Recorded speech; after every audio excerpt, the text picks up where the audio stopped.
This video shows how to install the Android SDK tools on IBM Mobile First Platform Server for Microsoft Windows. You must complete this task to install and configure IBM Maximo anywhere.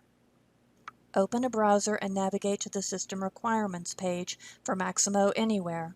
In the Required Third-Party Software section, click the Windows SDK compressed file to begin the download. When the download is complete, open the folder and extract the compressed file. Open the Extracted Tools folder and double-click on the Android batch file to launch the SDK Manager.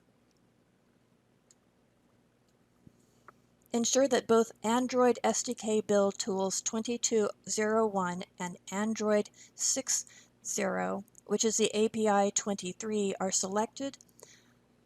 Uncheck any unneeded packages and then install the remaining packages. Accept the license and click Install. When the installer is finished loading, click Close and exit the SDK Manager.